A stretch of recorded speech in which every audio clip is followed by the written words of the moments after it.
안녕하세요. 우리나라 모든 가정의 은퇴 고민을 해결해드릴 은퇴설계와 연금도우미 정재은입니다. 자, 이번 시간에는요, 국민연금과 관련해서 이 가입자분들이 가장 많이 궁금해하고 있거나 잘못 알고 계신 부분 문답형대로 재미있게 풀어보도록 하겠습니다. 자, 오늘도 은퇴설계와 연금 전문가 두 분 모셨습니다. 어서 오세요. 안녕하십니까. 네, 오늘은 문답 형태로 대담을 또 진행을 해보도록 할 텐데요. 먼저 첫 번째 질문 대표님께 좀 드리고 싶습니다. 이 국민연금 같은 경우는 언제까지 내야 하고 언제부터 받을 수 있는 건가요? 네, 국민연금은 18세부터 60세까지 가입 대상입니다. 네. 그리고 연금으로 받으려면 최소한 10년을 채워야만 연금으로 받을 수가 있죠.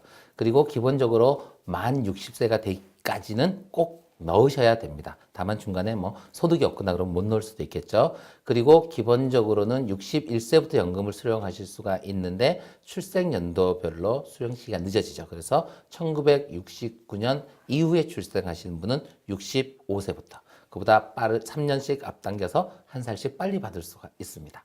네, 그렇군요.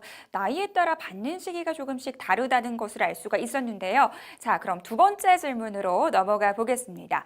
자, 상무님, 이 국민연금을 납입하다가 안 좋은 일이 생길 수도 있잖아요. 만약에 사망하거나 장애가 발생할 경우 이럴 때는 어떻게 하는 건가요? 네, 국민연금 가입자, 그러니까 보험료를 내던 중에 사망을 하거나 연금을 네. 수령하던 중에 사망을 하게 되면 유족한테 유족연금이 지급이 됩니다. 이제 국민연금 가입 기간에 따라서 이제 유족연금의 크기는 조금 달라지는데요. 가입 기간이 10년 미만이시면 이제 기본연금액의 한 40% 정도 되고요. 10년에서 20년 사이인 경우에는 50%, 20년 이상 가입하신 분은 한 60% 정도를 받아갑니다. 누가 받아가느냐 그러면 유족의 순서가 좀 정해져 있어요. 네. 1순위자는 이제 배우자고요. 배우자가 없는 경우에는 25세 미만의 자녀, 자녀도 없는 경우에는 그다음에 부모도 없으면 손자녀, 그다음에 조부모 순으로 이제 순차적으로 넘어가고요. 5순위까지 해당되는 사람이 아무도 없는 경우에는 사망 일시금을 해서 이제 가장 가까운 친지한테 그 금액이 간다고 보시면 될 것 같아요.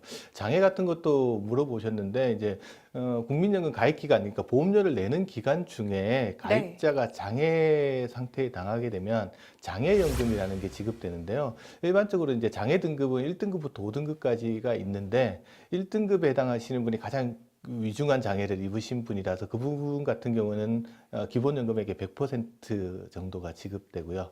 2급 같은 경우에는 한 80%, 3급은 한 60% 정도가 지급되고 4급인 경우에는 연금 형태는 아니고 일시금으로 지급되는데 기본연금 받는 금액의 한 225%를 일시금으로 해서 지급이 됩니다.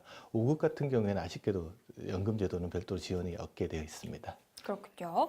자, 세 번째 질문으로 넘어가겠습니다.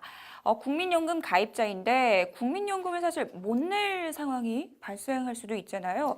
자, 대표님, 이 국민연금을 내지 않으면 재산이 압류된다고 하던데 이게 맞는 말인가요? 네, 원칙적으로는 재산 압류가 맞습니다. 그리고 폐업이나 실직해서 국민연금을 납부하지 못하신 경우에는 체납이 되고 있는데요. 체납이 될 때는 4대 보험료를 통합 준수하는 건강보험공단에서 납부 독촉장을 보냅니다. 그리고 나서 계속 안 내면 재산을 압류해서 미납보험료를 징수할 수 있게 되어는 있는데 실무적으로는 개인에게 미납보험료를 압류하는 경우는 드뭅니다. 이제 법인 사업장이 못 내는 경우에는 좀 압류를 하지만 개인들은 오직 했으면 못 내겠습니까? 그래서 조금 실제로 집행은 좀 봐주는 형태를 하고 있고요.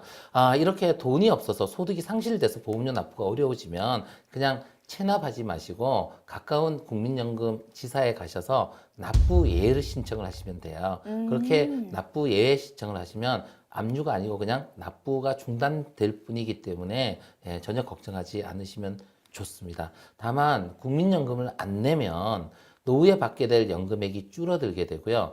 미납 기간에 따라서 장애연금이나 유족연금 지급이 제한될 수 있기 때문에 되도록이면 작은 금액이라도 내시는 게 좋습니다. 납부 예외 신청에 대해서 말씀해 주셨으니까요. 꼭 기억해 두시면 많은 도움 되실 것 같습니다. 자, 네 번째 질문으로 넘어가겠습니다.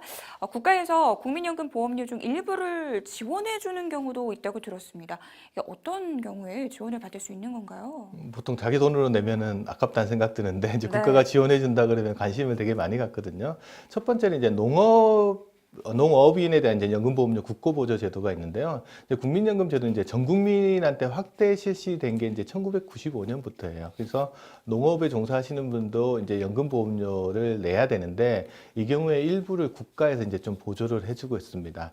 현재 농업을 하고 있는 지역 가입자나 지역에서 이미 계속 가입하고 있으신 분이 가입 지원 대상인데 본인 보험료의 절반, 그러니까 50%를 국가가 지원해 주는데 최대 4950원까지 지원을 받으실 수가 있습니다. 그리고 또 이제 소규모 사업장에서 일하는 데 분들 있잖아요. 이 경우는 사업장도 보험료의 절반을 내야 되고 근로자도 보험료의 절반을 내야 되니까 사업장도 힘들지만 또 근로자도 마찬가지로 힘들긴 마찬가지인 것 같아요. 그래서 저임금 근로자에 대한 지원이 또 있습니다. 사용자를, 그러니까 사업주를 제외한 근로자가 10인 미만인 사업장에서 근무하는 월 소득이 190만 원이 안 되시는 근로자에 대해서는요, 사업자 부담금하고 근로자 기여금 중에 일부를 지원을 해주는데 신규 가입자, 그러니까 신입사원이겠죠. 네. 이분 같은 경우는 보험료 90%를 지원을 해주고요. 기존 가입자 경우에는 한 40% 정도를 지원해 주니까 이런 제도가 있다는 것들도 이제 사업장이나 근로자들이 좀 알아두시면 좋을 것 같습니다. 이어서 5번째 질문입니다. 많은 분들이 사실 예민하게 느끼실 세금에 대한 질문을 드리도록 할 텐데요. 국민연금에도 세금이 붙는다는 이야기를 들었습니다. 국민연금 적게 내도 세금 내야 돼요? 네, 기본적으로 네. 국민연금 중에서 노령연금과 반환일시금은 세금을 내게 됩니다. 하지만 장애연금이나 유족연금은 좀 특수해서 세금을 내지 않아도 되죠. 즉 비과세입니다. 그런데 노령연금이나 반환일시금을 받을 때 연금공단에서 기본적으로 세금을 떼고 주게 됩니다. 그러면 뗀 것을 받아서 쓰시다가 연말이 되면 연말정산할 때 연말정산을 해서 세금을 더 내든지 돌려받든지 하는 그런 형태를 취하게 됩니다. 왜 이렇게 연금에 대해서 세금을 내야 되느냐? 그 부분은 연금 제도가 좀 변천이 됐는데요. 지금 현재는 우리나라 대부분의 분들이 국민연금을 내실 때 그 낸 부분만큼 소득공제 혜택을 전부 다 받으세요. 네. 즉 낸 만큼 그만큼 세금을 덜 내는 혜택을 받는데 이게 2002년 1월 1일 이전에 납입했던 국민연금은 소득공제 혜택을 주지 않았습니다. 즉 연금을 낼 때 소득공제 혜택을 안 줬으니까 연금을 받을 때 세금을 떼는 건 부당하죠.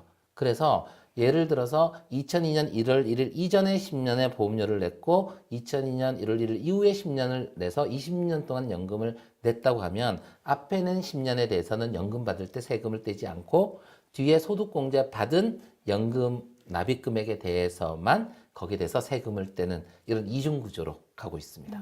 네, 알겠습니다. 자, 6번째 질문으로 넘어갈게요.